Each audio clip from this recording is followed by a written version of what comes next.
from Las Vegas, the entertainment, music, and sports capital of the world, it's the JJ and Johnny Show.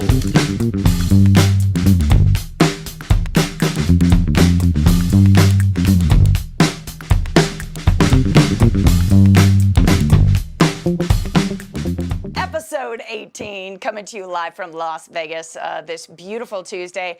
Thank you for joining us. We are Las Vegas's favorite morning show at noon. Just Cass and I holding down the fort, or flying the plane, as I like to say, because Johnny is out east in Connecticut today, but there's so much going on. Last week, Cass, you and I downloaded on like 4 different shows that either were opening, had just announced themselves. A lot of people are extending, like adding dates, because Las Vegas being the entertainment capital of the world, it is selling out.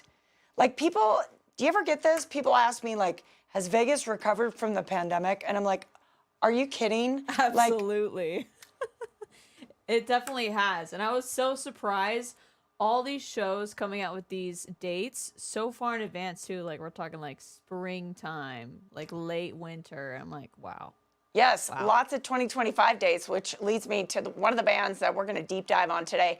Maroon 5 just added more dates in 2025 to their current residency. They're actually on stage tomorrow night at the Park MGM. Dolby Live, definitely, like hands down, one of my favorite places to see a show in Las Vegas for multiple reasons, including that Park MGM is the only smoke-free casino in Las Vegas. Also, the sound is just beautiful. It's like where Gaga performs, Cher performs, Bruno, my boy Bruno performs. He just added more dates for that. Have you ever seen Maroon 5 live? You know what? I had a chance to go see them with Kelly Clarkson over at the Gorge in Washington, but it got super windy, super rainy. We were all sitting, for 3 hours, and the show canceled, and I did not get to see them, unfortunately. I relate. One of my very first concerts, Bob Dylan, was at the Gorge. I think it was the very first show ever at the Gorge. Oh my gosh, amazing. I was there wearing my little tie, my one tie-dye that I owned, like getting my teenage hippie on. But it can be a muddy place. Yeah, so, for sure. Hey, I heard a little buzz in my ear, and I believe that our friend John DiDomenico is standing by. I did too. Let's get him in here. Coming to us live from Mohegan Sun. How's it going, baby? Hey, how is everybody? Hi. Good to see you, man. Another week, another hotel room, another JJ and Johnny show with Cass. Oh my God. Do you know, Johnny, first of all, I love your behind the scenes. You always tour people on your Instagram live or your Instagram stories. Yeah. On all your hotel rooms. How does Mohegan Sun rate? Some clients put me in like a really nice room. They treat me very well. This is just a standard queen room. I'm not going to show it to you because it's a mess. But it's a very nice room, and this is a great hotel. I stay in a lot of hotels, and it's got a decent space and decent bathroom, and all the pieces, furniture are nice. So I cannot complain. Sometimes I get a suite, sometimes I just get a standard room. Wow. I guess, when you're traveling a lot, it probably makes a big difference. It's a big statement. If they give you a suite or they don't give you a suite. Yeah. Yeah, no, I feel what you're saying. There's a lot of, this is a big meeting, there's 1,200 attendees. We have many speakers. I'm the only host, but a lot of speakers, a lot of big name speakers. So we had, in fact, this guy was our keynote last night. Yeah. And his keynote, and Cass knows this, but I'm trying to move into the keynote space. And it was a fantastic keynote, to the point where it was so beautifully structured, and he's very energetic and high energy. And then he says something, the entire room shuts up, and pretty much everybody started to cry. It was pretty for real. Oh my God. Oh yeah, it was incredibly emotional. Like just thinking about it, I'm starting to get a lump in my throat. He for those of you who are watching, don't know what a keynote is, when you do one of these big events, they usually have somebody come in who speaks about marketing or happiness or whatever it may be. There's a lot of people in this space. And he spoke on happiness, and he had some terrible things happen to him. And he started a blog. He just needed something to do at night at the end of the day. So he wrote 1,000 things that'll make you happy. And that he won best blog of the year that year. He didn't even know it existed. And then from that, he was flown down to New York, met Jimmy Fallon and all these other celebrities. And when he got back from that event, he had five book deal offers. You're kidding me. Totally. He fell into this now. Then he became a keynote, and he's in the higher echelons of keynote, and he's written 12 books. Well, wow. If anyone, who's listening or watching right now has been to a conference, I love Johnny a good keynote. I mean, I think you'd agree with me. A lot of a conference is like you have to's, like you have to go to the morning meeting, you have to sit through 45-minute presentation by the CEO. When it comes to a good keynote, I feel like it's the give back, like the growth for all the attendees. Yeah, it really is. It really is. And Cass knows I'm developing mine, had an initial one. I'm trying to make it better. And the funny thing is the Las Vegas connection to this, there's probably minimum five massive meetings in town right now. 1,000, 3,000, 5,000 people, all these things. And those keynotes are in Las Vegas right now speaking. So it's very exciting, to be able to see these people, get their book, meet them, and grow from them and read their book and get some more out of it. Absolutely. Good. That's a side benefit. Yeah. Now let's talk about the heavier stuff. What have you been eating? Well, not great. You see my face is very full, but there is one thing about Red Roof. The overwhelming majority of the franchisees, the owners of the individual Red Roofs, they're Indian. So I've done this meeting since 2011, and they always have this very well-known Indian chef. Oh, come on. Oh, no. So I love Indian food. Me breakfast, too. lunch, So and much. dinner. There's two sides of this area where we go to eat, and you can either have the Indian food, which is superb, or the American food. And this morning for lunch, I had the Indian food. When I came down this morning for breakfast, I looked at the Indian food and I was like, I don't recognize any of this. And you don't want to start the day with your stomach upset when you have to be on stage for 2 hours. So I had yogurt and fruit and a quarter of a sausage. Yeah, definitely. And I mean, yogurt is also very Indian, or can be, the way they present it. But yeah, I don't think that's really interesting. I know that they have really like specialty fruits and yogurts and nuts, but I wouldn't know what else would make up an Indian breakfast. By the way, just a little side note for locals. I just want to say thank you for wearing red for Red Roof. I think that's very, very thoughtful. Oh, yeah. We totally planned that, too. We're supporting. Here's my badge. Johnny, there is a great Indian restaurant, coincidentally called the Red Fort, that opened up between your house and mine. Really? On Warm Springs. Oh, wow. You and I have discussed this before in other episodes, but we have every type of food in Vegas. I mean, it is like New York or Los Angeles. We have Indian food, and we have Ethiopian food, and we have this food and that from a lot of places you wouldn't think, but they are there and they're represented. The food is fantastic. It's really amazing. I love it. All right, so you're hosting. So are you strictly, because right now you're in a suit, you're looking fine. Are you doing your characters there also, or are you strictly Johnny D. Domenico? One of the things I'm moving for, it's happening. This meeting is a big affirmation for me. I am moving towards no characters. Yep. I don't want to lug around 70 or 140 pounds of shoes and wardrobe and makeup and all that stuff. So I can do the impressions, and I can be me. I gotta be me.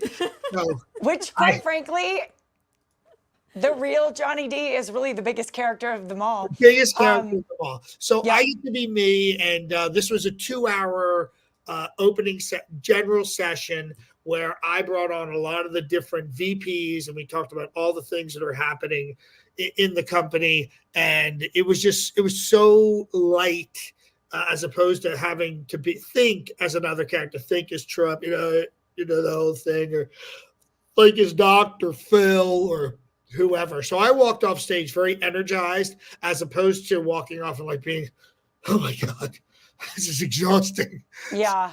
It was really, really nice. And if somebody wants any of my characters, I'm more than happy to do them. I'm flying down to Texas to be Trump at a Republican fundraiser. Oh, wow. Are you really? That's fun. You're going right into the inner circle. The jaws. But in cast, is it a U.S. senator or a congresswoman or? It was someone running for some sort of office. I totally missed what it was. Yeah, I'm sure it's statewide if it's not federal. Yeah. So I'll go anywhere.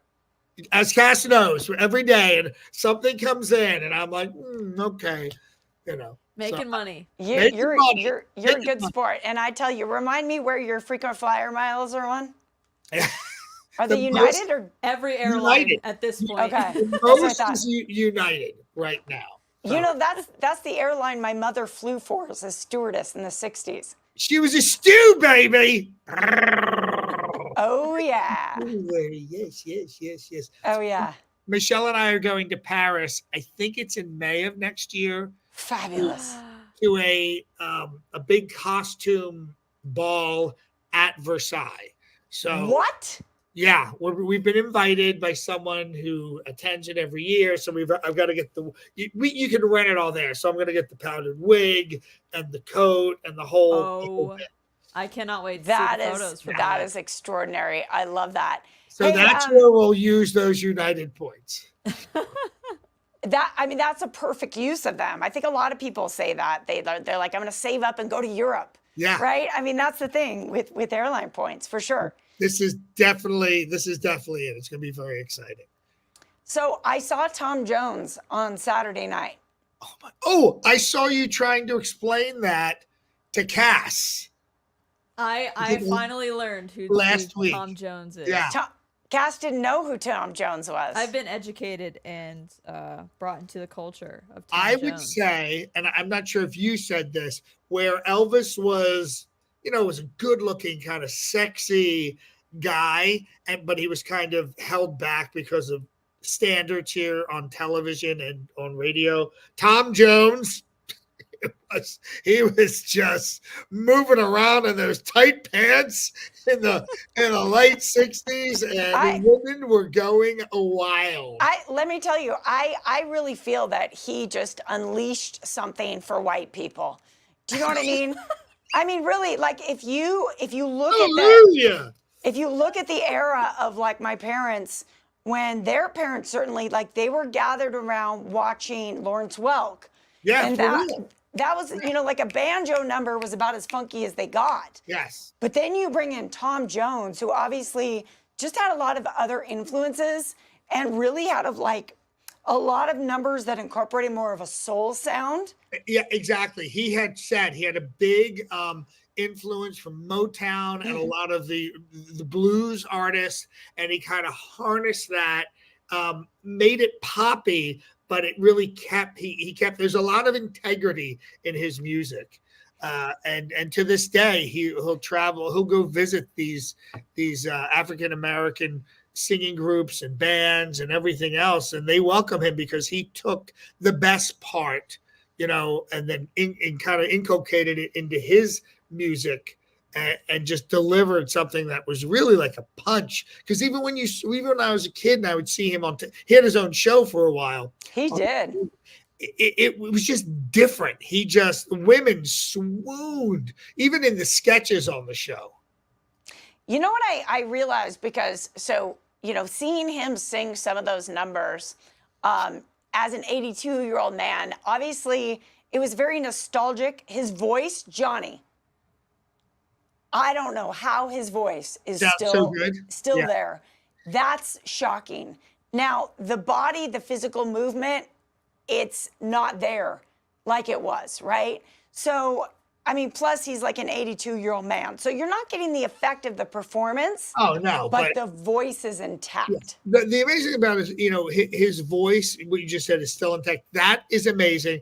I remember I've seen Tony Bennett many, many times, and I'm equating the two of them only because they were not really close in age, but they're two guys who really hung in there a long time through ups and downs in their career.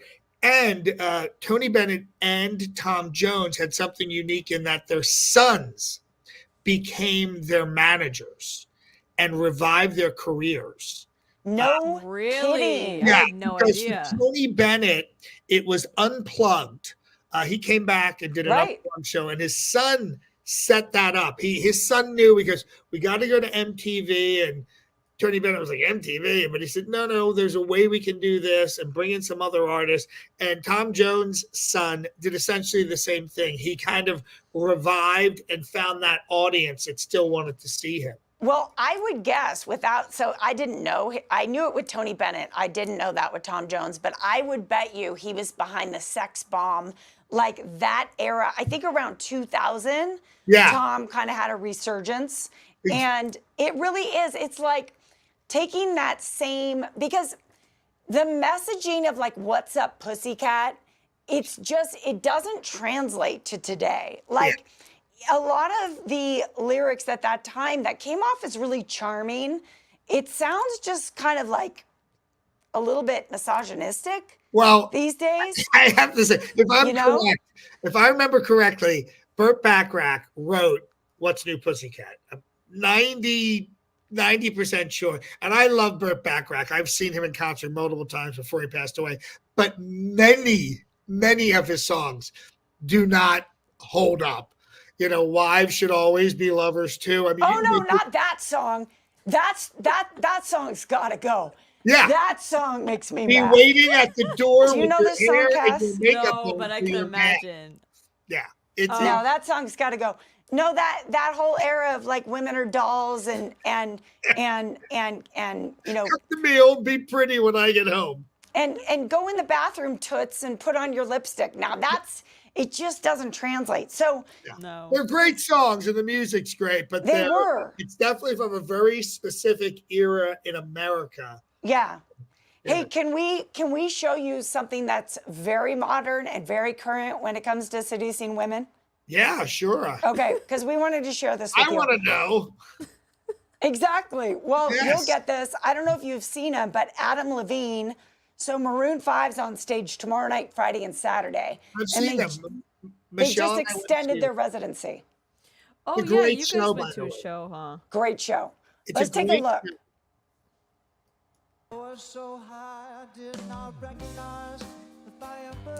It's crazy if you think about Tom Jones with the shirt unbuttoned, doing the moves back in 1967. It's not that much different than this. It's not.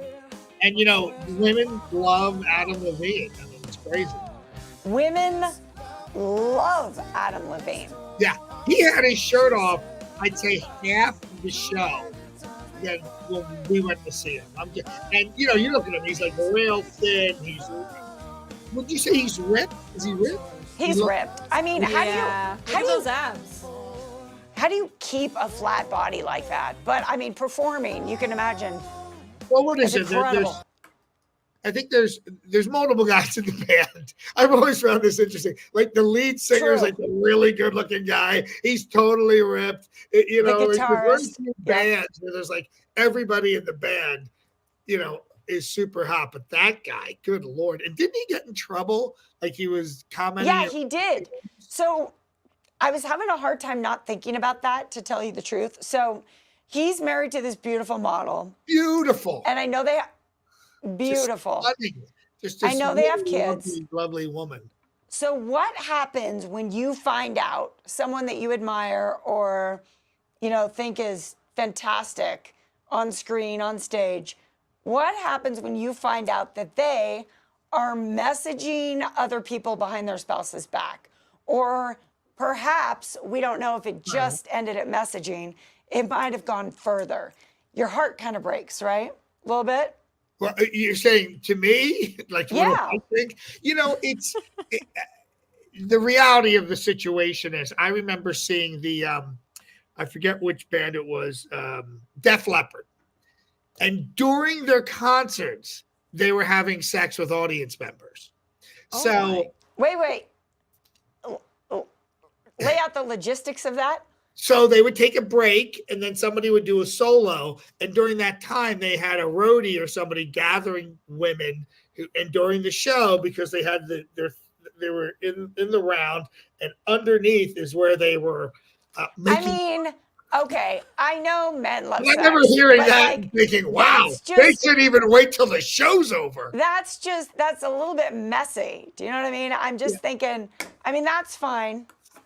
That's rock star on steroids. But you know what? All the hair bands, like, can I be honest with you? I was around, I love Guns N' Roses forever. But I was around some of the kind of like wannabe hair bands. Yeah. In the late 80s, early 90s in LA. And there must I gotta be honest, many of those. A lot of the womanizing, it was kind of a show.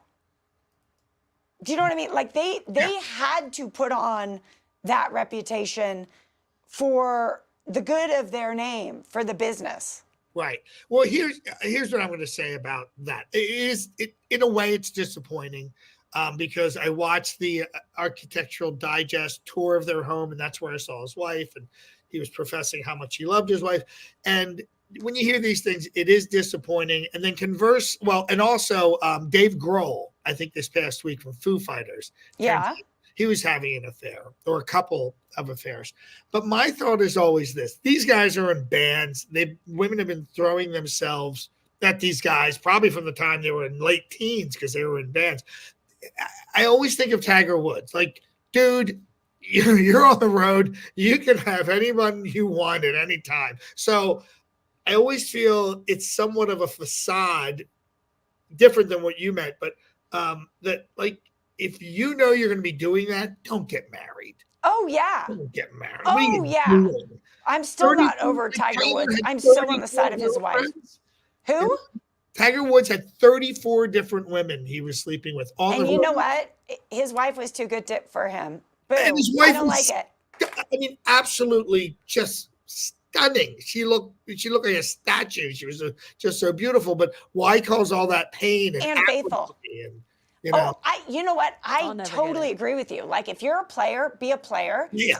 But don't bring a nice woman into it. Like, marry a party chick. Right. Who doesn't care, and for God's sake, don't have kids. Yeah, because obviously she was very upset, like hitting his car with with an iron. With a golf iron, and just breaking the glass and everything. It just never ends well. You know what it would impress me except for me, it's okay for me. For these beautiful women. That's right, Mr. President. I wonder what beautiful women are comforting the former President Trump right now, this week. Because things aren't going in a great direction for him. Lori Loomer, she's so wonderful. Certainly not Melania. I haven't seen her in a very long time, I have to tell you. It never gets old. It never gets old for me either. Oh, my God. You know what would impress me, though, is like someone like Tiger Woods or Adam Levine. Like, if they were like, because you know the chicks they're cheating with, they are always like a 5. What's up with that? Right. Do you know what I mean? Yeah. Right. Yeah. I noticed, it's funny you say that, because I noticed that with Tiger Woods' bevy of women. There were never anyone like, wow, you're like, I think of their availability, and they didn't talk until the story broke, and then they all talked. So it was kind of over for them. Yes. Yeah. Oh, so anyhow, as you can see, though, when something like, we started talking about Maroon 5, and we turned the corner, and we just talked about his fidelity issues for about 20 minutes. Why? Because it really impacts people. Like, when famous people do bad things, it really impacts their fan base. I gotta say. Yeah, but do you think there's going to be less Foo Fighter sales? There's going to be less. No, Maroon no, 5 sales? no, because they just extended the residency. Do you see what I'm saying? Yeah. Which is why, quite frankly, I don't think we should take celebrities that seriously anyhow. Right. Do you know what I mean? Oh, I don't yeah. think we should be Yeah, they're looking rock to and roll them. guys, and not that this is bound to happen, but Well, no, I mean, listen, I dated musicians in my 20s, and what did I learn? But Whatever you do, don't date a musician. It's just common sense. a basic guideline right there. Musician, red flag. I mean, look at Mick Jagger, who's phenomenal, but how many marriages has he been through? Over the decades. And then ironically, Jerry Hall is with Rupert Murdoch. She's always to be a fly on the wall. Yes. You should do a Rupert Murdoch impression, or maybe you do. By the time I get the makeup perfected, he may not be around. So. Right? Oh my God. Okay, well, we're super excited that you're flying back to Vegas, Johnny. Oh my God, so am I. Finally. Yeah. Yeah, Finally. very excited. And I can be live in studio next week, and we can talk about all the things that are coming up. I can't believe it's October. October. Yay. Can we October. just sing the praises of October? By the way, let me tell you, it is still very hot. We're having a heat wave. Well, you saw that. 99 degrees in Las Vegas on October 1st. You saw the post that's going around yesterday and the last few days. It's like, it's fall in Las Vegas. You know what that means. And there's photos of, pumpkin spice cappuccino and leaves falling. And at the end, it says nothing. It's still 100 degrees. It's the same. It's just, I think we've broken every record under the sun this year. I was in Michael's and I was buying some straw for my front door and looking at the plastic pumpkins. And I was like, there's so many people in here. Michael's is swarmed because it's as if we're trying to buy the onset of colder weather. Right. Let us pretend that it's autumn when in fact we're having an inferno of a summer. Well, your straw might be a fire hazard in this weather. That's true. We bought 2 real pumpkins. I told my husband, I'm like, bring them in out of the sun. They're going to be rotten in like 24 hours. Well, I just want to show you, this is my view. Oh, cool. Here in the middle of nowhere, but you can see it's in probably about 2 weeks. These are all turned. You can't see them, but there's a couple of autumn colors in the trees, and Oh yeah, in a few weeks that's going to be orange and red, isn't it? Yeah. It's a little overcast, but it's that's spectacular. And the thing, unlike obviously Las Vegas, which is a town set up for gaming, and we all know about it. This is an extremely successful hotel casino, but it's in the middle of, I forget the tribe. Mohegan Sun. Mohegan Sun is the name. I think. As you know, I have ties to that property because my husband works with them professionally. Oh yeah. Yes. Well, it's a huge center of sports book. Yeah. And do you know they own the women's basketball team? What? Out of Connecticut. Really? Yes. Interesting. They run about 5 hotel casinos around the country, but aren't they, and maybe Billy probably knows this, but I was told that this organization, Mohegan Sun, are the ones who run the casino at the Virgin. That is correct. Oh. That is correct. They run the casino at the Virgin and the Hilton here in Las Vegas. However, I believe they are set to exit that agreement in 2025. Really? Interesting. So I think someone else will be running it. Wow. That's what the local paper told me. The paper, they're fake news. Fake news, I have to tell you. Well, we have some really pretty pictures, courtesy of Johnny. Yeah. Sent can we over take a to look? me this morning of the inside of Mohegan Sun. Shut the front door. What's that's that? the lobby. Well, when you walk in past check-in, it's this beautiful area. And the whole concept is of the Native Americans. So everything, if you look towards the roof, it's as if how they weaved the ceilings of where they lived and everything. and everything is like paddles, but it's very tasteful. It's beautiful. It's as if you're inside one of the things they lived in. That crystal thing obviously is not, in there. Well, it's like Native American glam. I get it. Yeah, Yeah. exactly. All the architecture. And if you look straight back, Cass, if you go to that first photo where that glass is in the middle, that is a waterfall directly behind that. And it's actually Oh. so if you look at the floor is like a stream. That's the blue of a stream running through it, and right in front of me are the rocks. So it's as if you're outside in this area. They brought the outside inside, and it's very effective, and it's very calming. It's a beautiful place. And unlike most hotel casinos in Las Vegas, this is essentially a big circle. So if you're here, you can go all the way around. And on one side, like if you're looking towards the right, far right, that's where the convention center is, where all the big events are, the basketball, but also all the big meetings. And there's about 3 or 4 towers here. And from the outside, it kind of looks like the Emerald City. I don't know if you've been here, JJ.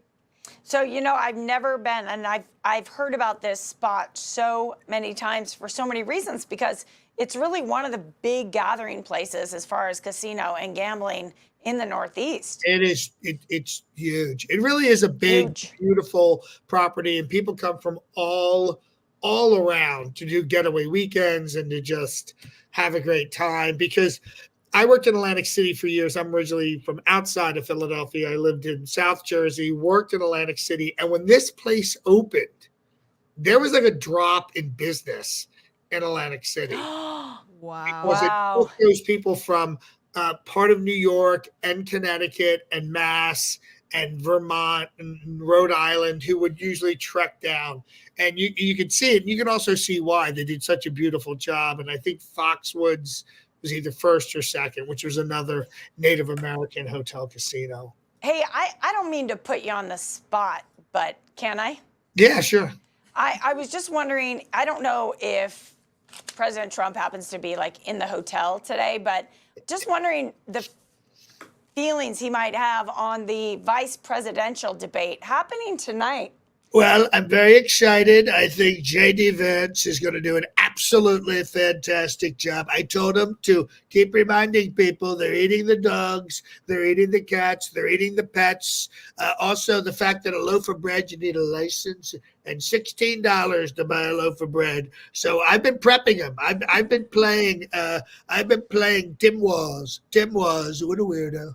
What a weirdo. He fixes his own car. Who does that? That's only weird people fix their own car. Wow. Yeah, I'm gonna go down to the dinner and then come back up and watch and see what material I can. I'm definitely really, I don't know why I'm almost more interested in this debate than the Kamala Trump debate. We don't really know either one of these guys, and we don't know how they're going to interact, if they get pushed or upset or anything. There's going to be a lot more surprise factor, I think, Totally. They have a lot of airtime. You know what I mean? We do have a political person in the chat right now, John Daly, who actually works with Bernard Goldberg, who used to be on Fox News. Johnny! John Daly is an expert in this area. John, can you give us a prediction on who you think will win this tonight? Either J.D. Vance or Tim Walz. And John, thank you for taking a moment to type that in the chat. Yes. And I mean, I think, and if winning is not what interests you, maybe some of the dynamics that we're going to see. I mean, I think we can all expect that J.D. Vance is going to take on sort of that very aggressive, egotistic posture that we expect from him, and that I think Trump expects from him, and that Tim Walz is just going to be so much nicer of a freaking guy from Minnesota. Right. But I think it's going to, hopefully be a lot more interesting than just that dynamic, right? He's going to have to level up in the anger area. Also, I want to mention, you guys can see Rusty Myers in the chat right now. It is his birthday. Today? Yep, today is Rusty's birthday. So if we could, well-known actor in Las Vegas. Let's just take a moment to sing Rusty a happy birthday. He's been one of our most frequent fans since the start of this podcast. Happy birthday to you. Happy Happy birthday to you. Happy birthday, dear Rusty Myers. Happy birthday to you. Happy birthday, Rusty. Yay. So what did John say? I think he just answered. Let's see. John said. All right, John, thanks for that. I think they'll both do well, or at least adequate. I don't think this debate will ultimately hurt or help either side. Okay. Yeah. Good middle of the road. Yeah, I mean, it's not the prize fight, right? But No, I don't it's know. not the prize. It's the fight before the big fight. Totally. You know, when you go to we go to a boxing thing, there's the lightweight, and then the middleweight, and then the heavyweight. Right. Hey, we're going to have the DoubleTime Twins on the show with us next week, John, when you're back. Oh yeah, absolutely. I adore those two. They're just so awesome. They're so much fun. They're so upbeat. They're so positive. They moved here a number of years ago, and they've really just become part of this town. Yeah, they're an awesome two very independent women, working women. They don't stop. They literally do not stop working. That's the kind of people we like, and we don't stop. And that's why we're going to say goodbye for now, but we will be back next Tuesday at noon here on YouTube and Twitch and on our podcast as well. Hey, subscribe, all the platforms. We've got more platforms than a girl can count. Cass? A lot. We have the live. I am back for the first time in 2 weeks, Cass. Is it 2 weeks? Yeah, because you were here for it's been 2 Sweet 16, and next week will be our 19th episode, Johnny. Wow! But I have the press conference on Friday, and we'll discuss. Trump will discuss the Vance Walls thing, and we haven't. Good point. So this Friday on your YouTube page, which we're on right now, partially, you're going to be doing your live stream. Is it 10 o'clock?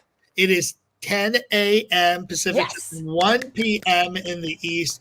I've been on the road, but we are ready to come back. And I just want to mention to everybody who's in the chats, everybody who's watching, Mr. Robbie, who always comments on our show. He's great. He's watching here. He's tuning in from Switzerland. So it must be very late night there, you know. And then Finlay said hi. So we have Linda Kavanaugh. I know she's really excited about Maroon 5.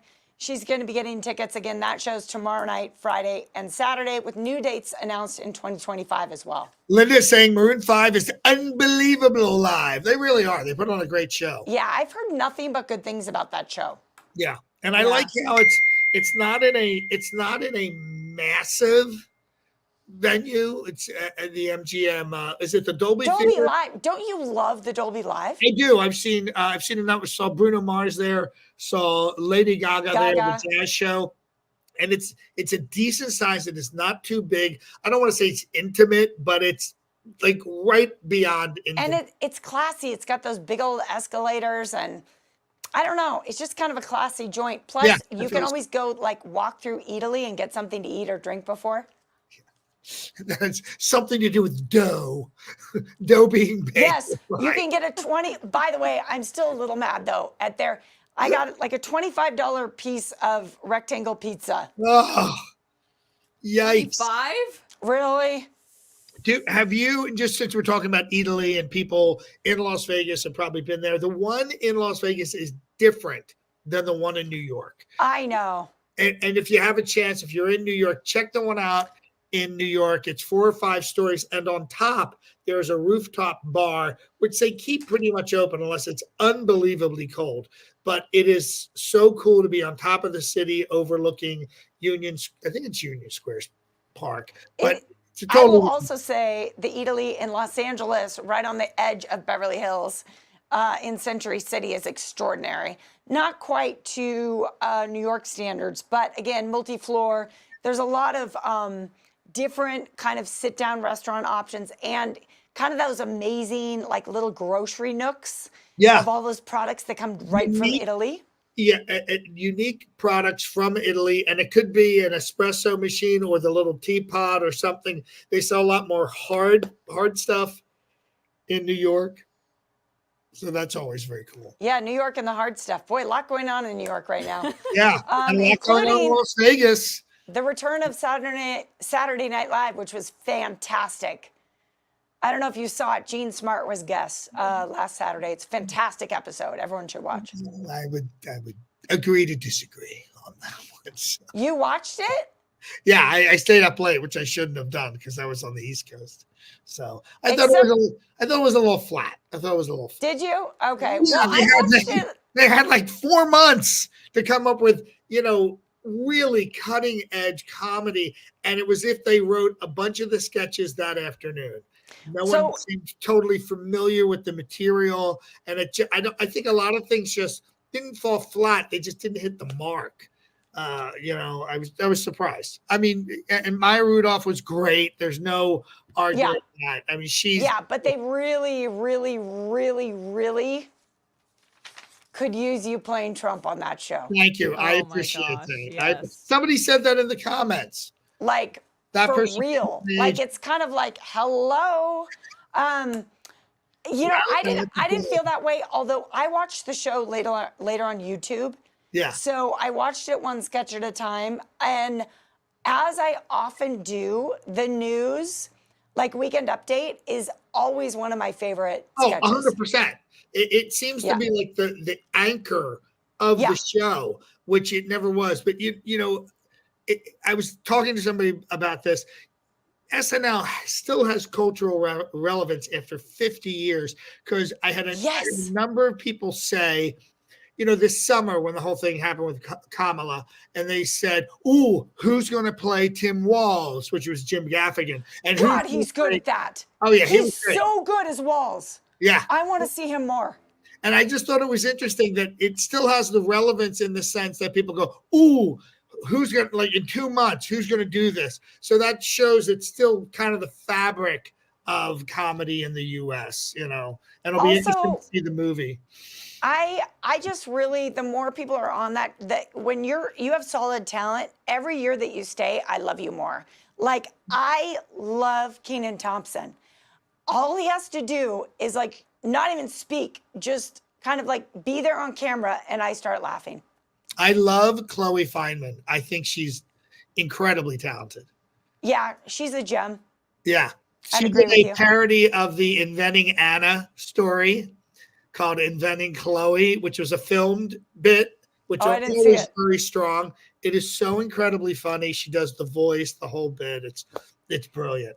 Although Bo and Yang talk about coming in strong right from the beginning. Oh, it's very rare when somebody is a celebrity. I mean, beyond the show in their first season. And the guy, and I always attribute that to he's strong, but he has that intangible. He's just incredibly likable. Yes. You know what I mean? His confidence kind of like it goes through the screen, and you sense that he is just a very talented guy. He's very comfortable in his own skin, and that makes any of his performances really, really strong.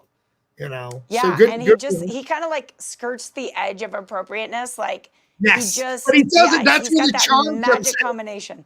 There's certain people who can get away with certain things because they have that charm factor in their own personality, and he's got that. He can he can ride that edge, and he does it so beautifully. So you expect big things from him. He's just a talented guy. Agreed. Well, I hope he stays on the show for a good 5 years. I get really sad when people bounce right away. I think it's sort of self-indulgent, actually, self-serving. Yeah. Very self-serving, and it was kind of like with Chevy Chase. He probably could have stayed that second and third year, but he just left to be a movie star, and that's why everybody in the cast hated him, because they felt like, I've heard this in multiple interviews, they all felt like they were a team because a lot of them had come from National Lampoon and had worked not SCTV, but Second City in Toronto and in Chicago, and he just left immediately. And I always thought that was interesting. And I also thought it was his downfall, because you got to have a place where there's a power source for your career. When you have something like that can anchor you, that's great. And if you go off and do one clunker and another clunker, you're just drifting away. But if you have that place you can fly back to, Belushi did it. He did it for a number of years. He was making movies, coming back, killing himself, but he was coming back and doing the shows, learning the scripts on the plane, and Aykroyd the same way. So Yep. it can be done. And, careers now are not like they were years ago. You really have to like be everywhere, on social media, on TV, in films. And Lord. yeah, it's a little different.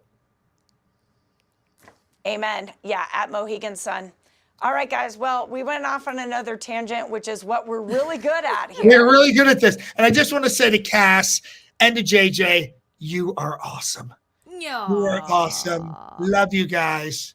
Thanks See for you. making time for us during your job. Yes. Oh, you are. We Oh miss my you. God. Give me a copy of that book, Johnny. Or I'll read it when you're done. Yes. It's a quick read. It's a quick read. There you go. All right, guys. Amazing. Thanks Cass, I'll for see joining you us. tomorrow. Yes. Can't wait. Fly safe, Johnny. Finally. Bye, everybody. Have a great See ya. week, everybody. Bye. All right. Bye, everybody. Have a great week. Thanks for being here.